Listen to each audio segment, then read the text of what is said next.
Hallelujah, hallelujah. യേശുവേ ആരാധന, യേശുവേ ആരാധന. അഭിഷേകാഗ്നിയുടെ എല്ലാ പ്രേക്ഷകർക്കും യേശു ക്രിസ്തുവിന്റെ ധന്യനാമത്തിൽ കൃപയും സമാധാനവും. Praise the Lord. Praise the Lord. ഇന്ന് നാം ചിന്തിക്കുന്ന വിഷയം നിസ്സഹായൻ എന്നു കരുതി നശിപ്പിക്കരുത്.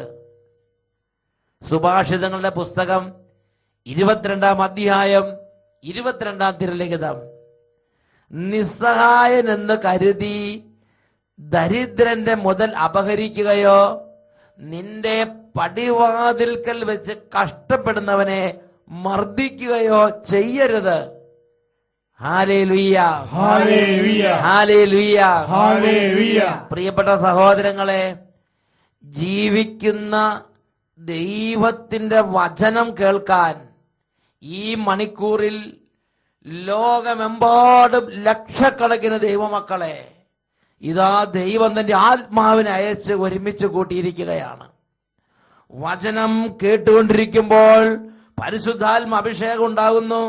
വചനം കേട്ടുകൊണ്ടിരിക്കുമ്പോൾ ബാധകളും ഭൂതങ്ങളും കൂട്ടത്തോടെ അലറിക്കൊണ്ട് ഓടിമറയുന്നു. വചനം കേട്ടുകൊണ്ടിരിക്കുമ്പോൾ രോഗങ്ങൾ മാറുന്നു, തിന്മകൾ അകലുന്നു, തകർച്ചകൾ വിട്ടുപോകുന്നു, വിടുതൽ ലഭിക്കുന്നു.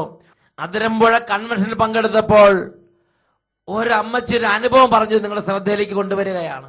ഞാൻ കാഞ്ഞിരപ്പള്ളിയിൽ നിന്ന് വരുന്നു. അമ്മച്ചി കാഞ്ഞിരപ്പള്ളിയിൽ നിന്നാണ് വരുന്നത്. കാഞ്ഞിരപ്പള്ളി എന്ന് പറഞ്ഞാൽ നമുക്ക് പ്രിയപ്പെട്ട ഒരു സ്ഥലമാണ്.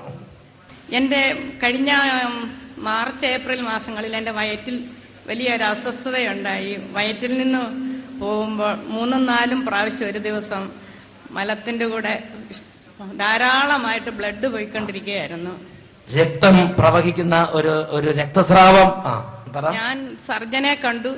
രോഗം അങ്ങനെ തുടർന്നുകൊണ്ടിരുന്നു. ആ സമയത്താണ് കാഞ്ഞിരപ്പള്ളിയിൽ അഭിഷേകാഗ്നി കൺവെൻഷൻ. കാഞ്ഞിരപ്പള്ളിയിൽ ഏതാണ്ട് 10 വലിയ പന്തല് നിറച്ചും ആള് പങ്കെടുത്ത് വലിയൊരു അഭിഷേകാഗ്നി കൺവെൻഷൻ നറയ്ക്കൽ പിതാവിന്റെ നേതൃത്വത്തിൽ കാഞ്ഞിരപ്പള്ളി സെൻട്രൽ നടത്തി. എന്നിട്ട് അങ്ങനെ ഇരിക്കുന്ന സമയത്ത് എന്റെ ഭർത്താവ് 5 ദിവസവും പോയിക്കൊണ്ടിരുന്നു. അവസാന രോഗ ശുശ്രൂഷ ദിവസം എന്നെയും കൊണ്ടുപോയി. അവിടെ നിന്ന് രോഗ ശുശ്രൂഷയുടെ സമയത്ത് അച്ഛൻ ആദ്യമായി പറഞ്ഞത്, ഈ പന്തലിലിരിക്കുന്ന മലത്തിൽ കൂടി ബ്ലഡ് പോകുന്ന ഇപ്പോൾ ചികിത്സയിൽ കഴിയുന്ന 2 വ്യക്തികളുടെ രോഗം കർത്താവ് സുഖപ്പെടുത്തിക്കൊണ്ടിരിക്കുന്നു. ആ സമയം എന്റെ ദേഹത്തൂടെ ഒരു കുളിര് പായുന്നതായിട്ട് എനിക്ക് തോന്നി. ദൈവമേ, അതിലൊരാൾ ഞാനായിരിക്കണേ എന്ന് ഞാൻ പ്രാർത്ഥിച്ചു.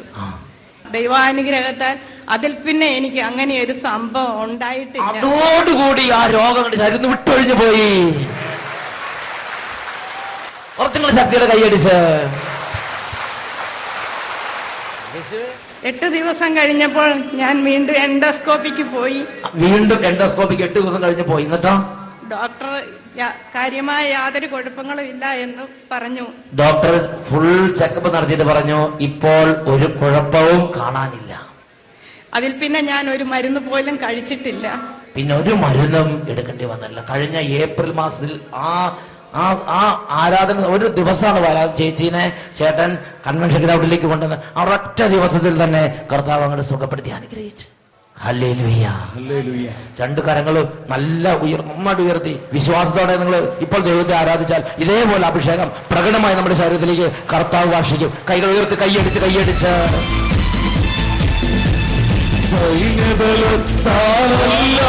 പാടി പാടി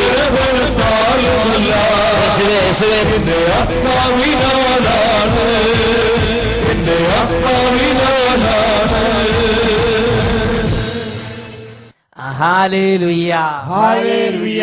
ഈ നിമിഷങ്ങളിൽ നമുക്കെല്ലാവർക്കും എഴുന്നേറ്റ് നിന്ന് കർത്താവിന്റെ ഉന്നതമായ ഒരു അഭിഷേകത്തിന് വേണ്ടി പ്രാർത്ഥിക്കാം.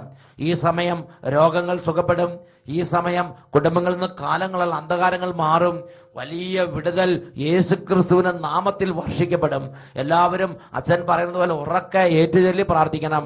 കർത്താവായ യേശുവേ, കർത്താവായ യേശുവേ, രാജാതി രാജാവേ, രാജാതി രാജാവേ, ഞങ്ങൾ അങ്ങേ ആരാധിക്കുന്നു. ഞങ്ങൾ അങ്ങയെ ആരാധിക്കുന്നു. യേശുവേ, യേശുവേ, അങ്ങയുടെ നാമത്തിൽ അങ്ങയുടെ നാമത്തിൽ സാത്താൻ ഇടിമിന്നൽ പോലെ നിബന്ധിക്കട്ടെ. സാത്താൻ ഇടിമിന്നൽ പോലെ നിബന്ധിക്കട്ടെ. രോഗങ്ങളും വ്യാധികളും വിട്ടൊഴിയട്ടെ. രോഗങ്ങളും വ്യാധികളും വിട്ടൊഴിയട്ടെ. തകർച്ചകളും കടബാധകളും നീങ്ങിപ്പോകട്ടെ. തകർച്ചകളും കടബാധകളും നീങ്ങിപ്പോകട്ടെ. Hallelujah, hallelujah, hallelujah, hallelujah, hallelujah. Hallelujah. രണ്ട് കരങ്ങൾ ഉയർത്തി എല്ലാവരും സ്തുതിക്കുന്നു. ഹല്ലേലൂയ, ഹല്ലേലൂയ, പരിശുദ്ധാത്മാവേ, പരിശുദ്ധാത്മാവേ, അത്ഭുത ശക്തിയെ ഈ സമൂഹത്തിലേക്ക് നിറയണമേ, ഈ കുടുംബങ്ങളിലേക്ക് നിറയണമേ, ഈ ജീവിതങ്ങളിലേക്ക് നിറയണമേ. ആരാധന, ആരാധന, ആരാധന, ആരാധന, ആരാധന, ആരാധന, ആരാധന. യേശുവിന്റെ നാമത്തിന്റെ അത്ഭുത ശക്തിയാൽ തിന്മകളും ആധിപത്യങ്ങളും ചിഹ്നഭിന്നമാകട്ടെ. Glory, glory, glory, glory, glory, glory. കാലങ്ങളായുള്ള ഭയങ്ങൾ, കുറ്റബോധം, നിരാശ, ആത്മഹത്യ, മടുപ്പ്, മന്ദത, മരവിപ്പ് യേശുനാമത്തിൽ വിട്ടുമാറി പോകട്ടെ. Hallelujah, hallelujah. ആരാധന, ആരാധന, ആരാധന. യേശുവേ, യേശുവേ, യേശുവേ, യേശുവേ. ആരാധന, ആരാധന, ആരാധന, ആരാധന. യേശുവേ നന്ദി, യേശുവേ സ്തുതി. Hallelujah, hallelujah. കസേരകളിലേക്ക് നമുക്ക് ഇരിക്കാം. പ്രിയപ്പെട്ട സഹോദരങ്ങളെ, ഇന്ന് നാം ചിന്തിക്കുന്നത് നിസ്സഹായൻ എന്ന് കരുതി നാം മറ്റുള്ളവരെ നശിപ്പിക്കരുത്. സുഭാഷിതങ്ങളുടെ പുസ്തകത്തിൽ 22-ാം അധ്യായം 22-ഉം 23-ഉം തിരുലിഖിതങ്ങൾ, നിസ്സഹായനെന്ന് കരുതി ദരിദ്രന്റെ മുതൽ അപഹരിക്കുകയോ നിന്റെ പടിവാതിൽക്കൽ വെച്ച് കഷ്ടപ്പെടുന്നവരെ മർദ്ദിക്കുകയോ ചെയ്യരുത്. എന്തെന്നാൽ കർത്താവ് അവരുടെ പക്ഷത്ത് നിൽക്കുകയും അവരുടെ മുതൽ കൈക്കലാക്കുന്നവരുടെ ജീവൻ അപഹരിക്കുകയും ചെയ്യും. പ്രിയപ്പെട്ട സഹോദരങ്ങളെ, ചിന്തിക്കുക. നമ്മുടെ അടുത്തൊരു കുടുംബം ഉണ്ടെന്നിരിക്കട്ടെ. ആ കുടുംബം കടബാധ്യത കൊണ്ട് മൂടപ്പെട്ട് നിൽക്കാനിരിക്കാൻ നിവൃത്തിയില്ലാത്ത വിധം അങ്ങോട്ട് തകർന്ന് നിസ്സഹായ അവസ്ഥയിലേക്ക് എത്തി. ഈ സമയത്ത് അവരുടെ ഒരു കെട്ടിടമോ ഒരു ഭൂമിയോ വിൽക്കാനുണ്ടെന്നിരിക്കട്ടെ. അത് വാങ്ങാൻ വേണ്ടി ചെല്ലുമ്പോൾ ഒരു വ്യക്തി എന്ന നിലയിൽ, സ്നേഹമുള്ള ഒരു വ്യക്തിയെ, ദൈവത്തിന്റെ ഒരു പൈതൽ എന്ന നിലയിൽ എന്ത് നിലപാടാണ് നാം സ്വീകരിക്കേണ്ടത്? പരമാവധി വില താഴ്ത്തി അവർ നിസ്സഹായരായതുകൊണ്ട് അവർക്ക് ന്യായമായൊരു വിലയ്ക്ക് വേണ്ടി പേശാൻ ഉള്ള ഒരു അന്തരീക്ഷം ഇല്ലാത്ത സ്ഥിതിക്ക് ഇപ്പൊ എത്ര വില താഴ്ത്തിയാലും കിട്ടുമെന്ന് പ്രതീക്ഷിച്ച് അങ്ങനെ പരമാവധി ചവിട്ടിപ്പിടിച്ച് പരമാവധി കുറഞ്ഞ വിലയ്ക്ക് ആ ഭൂമി നാം അന്യായമായ ലാഭമോഹത്തോടെ അങ്ങോട്ട് വില കുറച്ച് വാങ്ങുമ്പോൾ ദൈവ സന്നിധിയിൽ ഈ കാര്യം കർത്താവ് കാണുന്നില്ലേ? അല്ലെങ്കിൽ ഒരു കുടുംബത്തിൽ 2-3 കുട്ടികളുടെ കല്യാണം നടത്താനുണ്ട്, പ്രായമേറെയായി, ആ കുഞ്ഞുങ്ങളുടെ കല്യാണം നടത്തണം.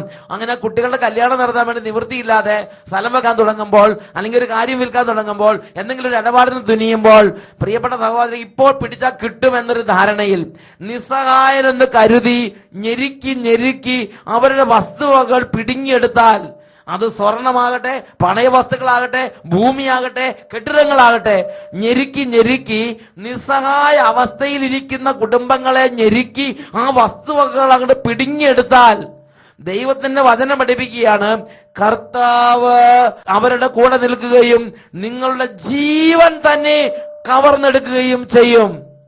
Praise the Lord. Praise the Lord. Hallelujah. Hallelujah. പ്രിയപ്പെട്ട സഹോദരങ്ങളെ, നമ്മളൊന്ന് ചിന്തിച്ചു നോക്കുക. നമ്മുടെ കുടുംബത്തിലെ സ്ഥിതി എന്താ? നമ്മുടെ സമൂഹത്തിൽ ചില കാര്യങ്ങൾ നിങ്ങൾ ചിന്തിച്ചു നോക്കുക. സമൂഹത്തിലെ നടപ്പെന്താ? ഒരു വ്യക്തി ചില പ്രത്യേക സാഹചര്യത്തിൽ അകപ്പെടുമ്പോൾ ഇപ്പോൾ ആ വ്യക്തിയെ ആക്രമിച്ചാൽ ആ വ്യക്തിയുടെ സൽപ്പേര് നശിപ്പിക്കാം, ആ വ്യക്തിയുടെ രാഷ്ട്രീയ ഭാവി നശിപ്പിക്കാം, ആ വ്യക്തിയുടെ സകല സൽപ്പേര് തേജോവധം ചെയ്യാം, കീല് വാരി തേക്കാം, കരി വാരി എറിയാം. ഇപ്പൊ ആ വ്യക്തി തിരിച്ച് പ്രതികരിക്കില്ല, അങ്ങനത്തെ ഒരു ഊരാക്കുടുക്കിൽ പെട്ടിരിക്കുകയാണ് എന്നൊരു സാഹചര്യം കണ്ട് എല്ലാ തരത്തിലും ആ വ്യക്തിയെ നശിപ്പിക്കാൻ ശ്രമിക്കുമ്പോൾ പ്രിയപ്പെട്ട സഹോദരങ്ങളെ, ഇതെല്ലാം കാണുകയും കേൾക്കുകയും ചെയ്യുന്ന ജീവിക്കുന്ന ഒരു കർത്താവുണ്ട് എന്ന് ഞാൻ നിങ്ങൾ മനസ്സിലാക്കണം.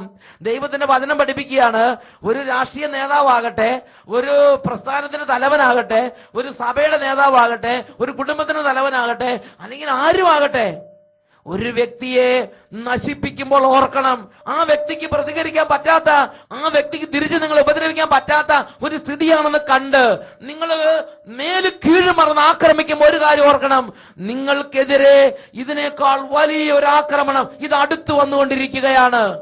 Praise the Lord. Praise the Lord. Hallelujah. Hallelujah. Hallelujah. Hallelujah. ബൈബിളിൽ അതിന് ഉദാഹരണങ്ങളുണ്ട്. ബൈബിളിൽ എസെക്കിയേൽ പ്രവചനത്തിൽ കർത്താവ് പഠിപ്പിക്കുന്ന ഒരു കാര്യമുണ്ട്. എസെക്കിയേൽ പ്രവചനത്തിൽ 34 അധ്യായത്തിൽ 17 മുതൽ 21 വരെ തിരുലിഖിതങ്ങൾ. ദൈവമായ കർത്താവ് ഇറങ്ങി വന്ന് തന്റെ ഹൃദയത്തിന്റെ വേദന ഇവിടെ വെളിപ്പെടുത്തുകയാണ്. ദൈവമായ കർത്താവ് അരുളി ചെയ്യുന്നു, എന്റെ അജഗണമേ, ഞാൻ ആടിനും മധ്യയും മുട്ടാടിനും കോലാടിനും മധ്യയും വിധി നടപ്പാക്കും. നല്ല മേച്ചിൽ സ്ഥലത്ത് നിങ്ങൾക്ക് മേഞ്ഞാൽ പോരെ? മിച്ചമുള്ള പുൽത്തകടി ചവിട്ടി തേച്ച് കളയണമോ? ശുദ്ധജലം കുടിച്ചാൽ പോരെ? ശേഷമുള്ള ജലമെല്ലാം ചവിട്ടി കലക്കണമോ? എന്റെ ആടുകൾ നിങ്ങൾ ചവിട്ടി തേച്ചവ തിന്നുകയും ചവിട്ടി കലക്കിയത് കുടിക്കുകയും ചെയ്യണമോ? ദൈവമായ കർത്താവ് അവരോട് അരുളി ചെയ്യുന്നു, ഇതാ ഞാൻ തന്നെ കൊഴുത്ത ആടുകൾക്കും മെലിഞ്ഞ ആടുകൾക്കും മധ്യേ വിധി പ്രസ്താവിക്കും. അന്യദേശങ്ങളിലേക്ക് ചിതറിക്കുവോളം ദുർബലമായവയെ നിങ്ങൾ പാർശ്വം കൊണ്ടും ചുമലുകൊണ്ട് തള്ളുകയും കൊമ്പ് കൊണ്ട് കുത്തുകയും ചെയ്യുന്നു. എന്താ ഇന്നത്തെ സ്ഥിതി?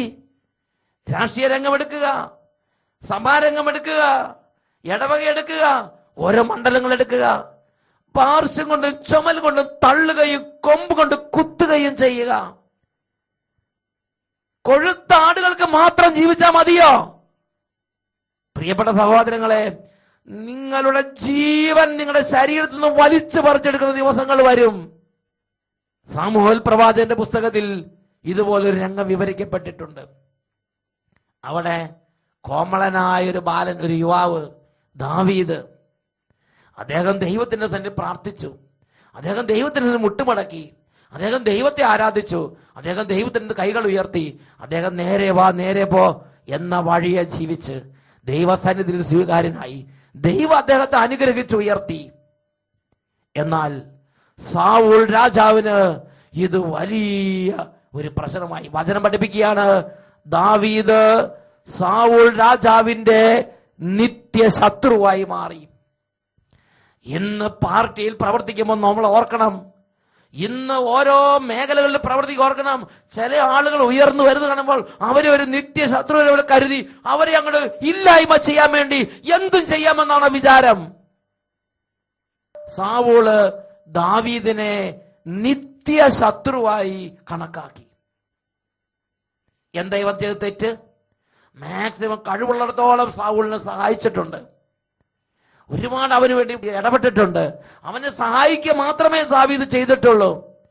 അതിന് പ്രതിഫലം സാവൂൾ എന്താ കൊടുത്തത്?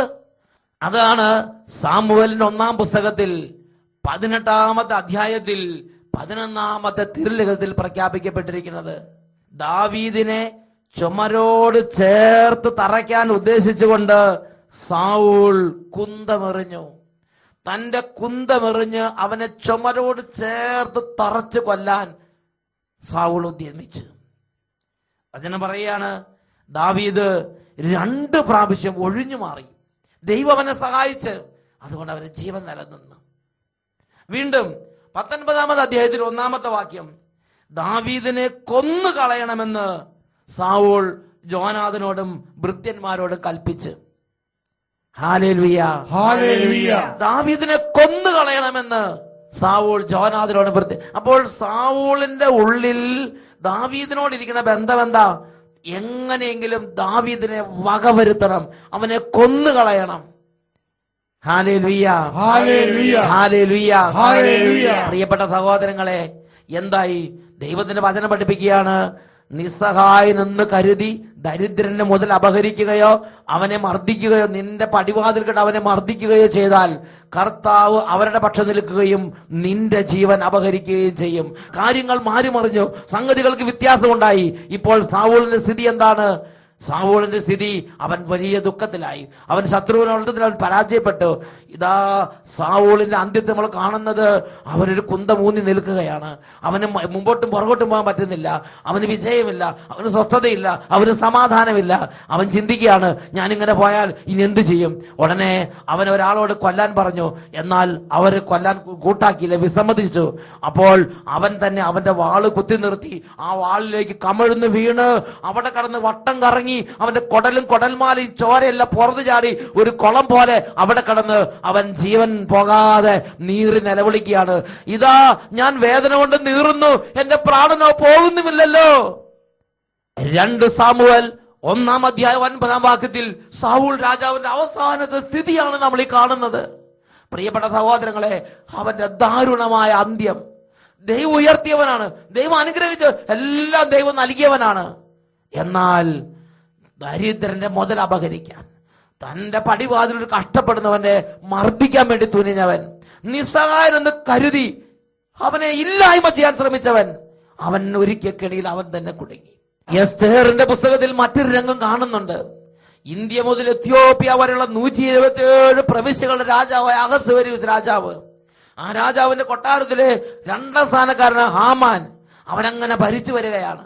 അപ്പോഴാണ് ഹാമാൻ എന്ന് പറഞ്ഞ വ്യക്തിക്ക് മർദ്ദക്കായി എന്ന് പറഞ്ഞൊരു നിസ്സഹായന ഒരു വ്യക്തിയോട് കഠിനമായ കോപം. എന്താ കാരണം? 3-ാം അധ്യായം 5-6 തിരുലിഖിതങ്ങൾ വെളിപ്പെടുത്തുന്നുണ്ട്. മർദ്ദക്കായി തന്നെ കുമ്പിട്ട് വണങ്ങുന്നില്ലെന്ന് അറിഞ്ഞപ്പോൾ ഹാമാൻ ക്രുദ്ധനായി. മർദ്ദക്കായുടെ മേൽ മാത്രം കൈവച്ചാൽ പോരെന്ന് അവന് തോന്നി. മർദ്ദക്കായുടെ വംശമെന്ന് അവൻ അറിഞ്ഞിരുന്ന യഹൂദരെ മുഴുവൻ അഹസ്വേരോസ് രാജ്യത്ത് നിന്ന് നിർമൂലനം ചെയ്യണമെന്ന് ഹാമാൻ ആഗ്രഹിച്ചു. ചില പാർട്ടി നേതാക്കന്മാര്, ചില പാർട്ടികള്, സംഘടനകളെ തലപ്പത്തിരിക്കുന്നവര്, ചില അവസ്ഥയിൽ ദൈവം ആക്കി വച്ചിരിക്കുന്നവര്, അവർ ചിന്തിക്കുകയാണ് ഇവരെ നിർമൂലനം, ചില ആളുകളെ കോർണർ ചെയ്ത് നശിപ്പിക്കണമെന്ന് ചിന്തിക്കുക. പ്രിയപ്പെട്ട സഹോദരങ്ങളെ, ഇവിടെ ദൈവാക്കി വെച്ചിട്ടൊരു വ്യക്തിയാണ് ഹാമാൻ. വലിയ സ്ഥാനത്താണ്, രാജാവ് കഴിഞ്ഞ 2ാം സ്ഥാനം. ഇതാ രാജ്യത്ത് ഒരു മനുഷ്യനെ ഇല്ലായ്മ ചെയ്യുക, അവന്റെ വംശത്തെ ഇല്ലായ്മ ചെയ്യുക, അവന്റെ കുലത്തെ, അവന്റെ ഗോത്രത്തെ ഇല്ലായ്മ ചെയ്യാൻ ശ്രമിക്കുകയാണ്. പ്രിയപ്പെട്ട സഹോദരങ്ങളെ, അങ്ങനെ രാജാവിൽ നിന്ന് കത്ത് വാങ്ങി എല്ലാ പ്രവിശ്യകളിലും വിളംബരം ചെയ്തു. അതാണ് 3-ാം അധ്യായം 13-ാം തിരുലിഖിതം.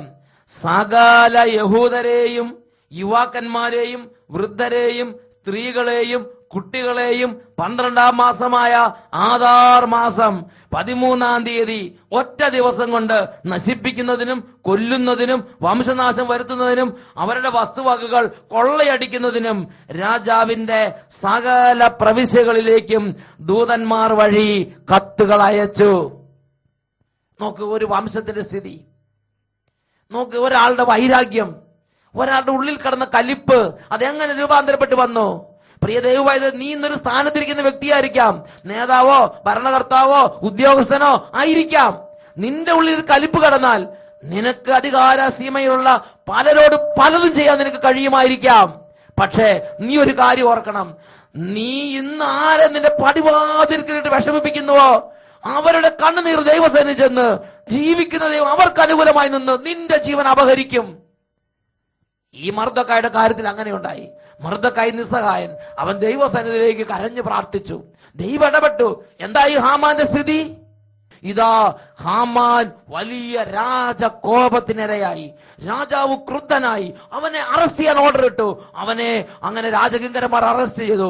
അവൻ എന്ത് ചെയ്യണമെന്ന് രാജാവ് ചിന്തിക്കുമ്പോൾ രാജകിങ്കരന്മാർ അറിയിക്കുകയാണ്. 7-ാം അധ്യായം 9-ാം വാക്യം.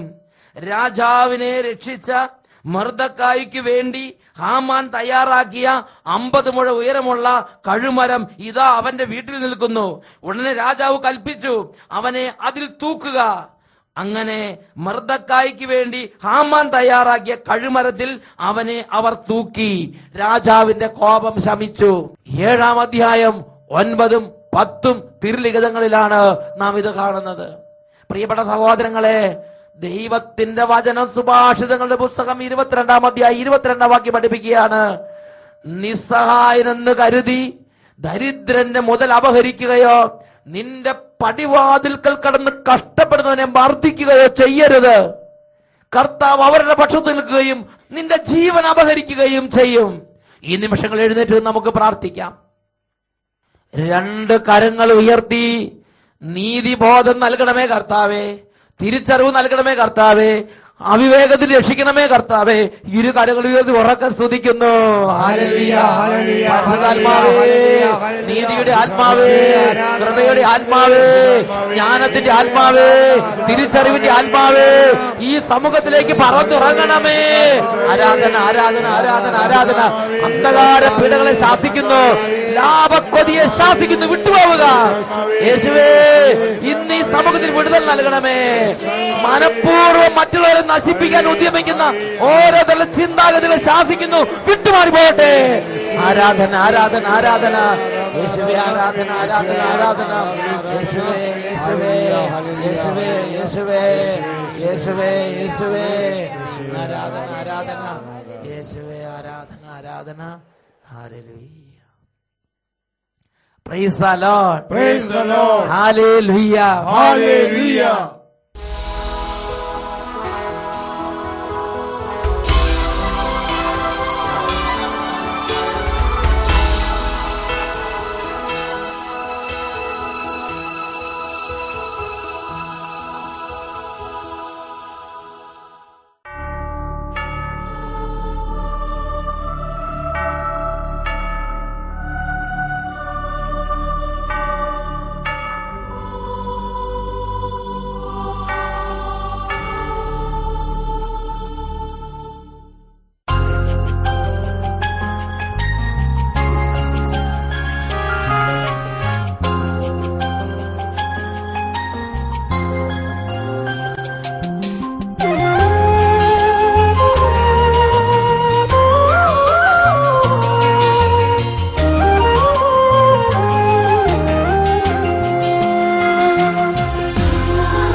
ബലിവേദിയിൽ ഈശോ അണയും നിമിഷമിതാ തിരുഭോജ്യമാ സക്രാരിയിൽ നാഥൻ അണയും സമയമിതാ മനസ്സിന്റെ നോവുകൾ കുരിശോടു ചേർക്കാൻ നാഥൻ അണയുന്നിതാ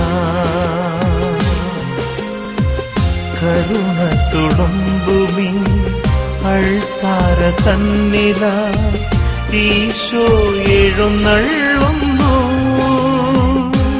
ഓ എന്നേശുവേ ഓ എൻ ജീവനേ നീ എന്നിൽ നിറഞ്ഞാൽ ഞാനെത്ര ഭാഗ്യവാൻ ഓ എന്നേശുവേ ഓ എൻ ജീവനേ നീ എന്നിൽ നിറഞ്ഞാൽ ഞാനെത്ര ഭാഗ്യവാൻ. ഹല്ലേലൂയ. ഹല്ലേലൂയ. പ്രിയപ്പെട്ട സഹോദരങ്ങളെ, ദൈവസന്നിധിയിൽ ചാക്കുടുത്ത് ചാരം പൂശി പ്രാർത്ഥിച്ച നിനവേ നിവാസികളുടെ മേൽ ദൈവ കരുണ പ്രവഹിക്കുന്നത് ബൈബിളിൽ നാം കാണുന്നുണ്ട്.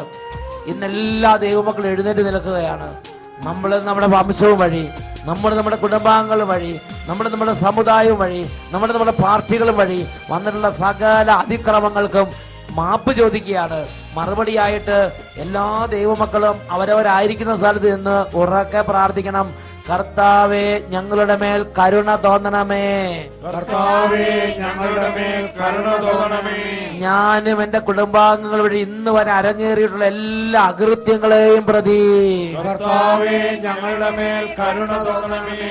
ഇന്ന് വരെ സംഭവിച്ചുള്ള സകല രക്തച്ചൊരിച്ചിലിനെയും പ്രതി കർത്താവേ ഞങ്ങളുടെ മേൽ കരുണ തോന്നണമേ. ഞങ്ങളാ അടുത്തതായി ഈ ഭൂമിയിൽ സംഭവിച്ച എല്ലാ അനീതികളെയും പ്രതി കർത്താവേ ഞങ്ങളുടെ മേൽ കരുണ തോന്നണമേ. നിസ്സഹായനെന്ന് കരുതി പലരെയും നശിപ്പിച്ചതിനെ പ്രതി കർത്താവേ ഞങ്ങളുടെ മേൽ കരുണ തോന്നണമേ. പടിവാതിൽക്കൽ കഷ്ടപ്പെട്ടവരിൽ നിന്ന് അന്യായമായി ലാഭം നേടിയതിനെ ഓർത്ത് കർത്താവേ ഞങ്ങളുടെ മേൽ കരുണ തോന്നണമേ. രണ്ട് കരങ്ങൾ ഉയർത്തി ഒരുമിച്ച് ഉറക്കെ സ്തുതിക്കുന്നു. ഹല്ലേലൂയ. കർത്താവേ, ഇപ്പോൾ ഈ കുടുംബങ്ങളിലേക്ക് ഇടപെടണമേ. ഈ കുടുംബാംഗങ്ങളെ അവിടുന്ന് സ്പർശിക്കണമേ. ഈ കുടുംബങ്ങളെ രക്ഷിക്കണമേ. ഇപ്പോൾ നിലവിളിച്ച് കരയുന്ന ഓരോ കുടുംബങ്ങളിലേക്കും അങ്ങയുടെ കരുണ ഒഴുക്കണമേ. രക്ഷ നൽകണമേ. അന്ധകാരങ്ങൾ തകരട്ടെ. എല്ലാ അകൃത്യങ്ങളുടെ കോട്ടകൾ ഛിന്ന ഭിന്നമാകട്ടെ. ആരാധന, ആരാധന, ആരാധന. യേശുവേ, യേശുവേ. ജീവനെ നീ എന്നിൽ നിറഞ്ഞാൽ ഞാൻ എത്ര ഭാഗ്യവാൻ. ഓ എന്നേ യേശുവേ, ഓ എൻ ജീവനെ നീ എന്നിൽ നിറഞ്ഞാൽ ഞാൻ എത്ര ഭാഗ്യവാൻ.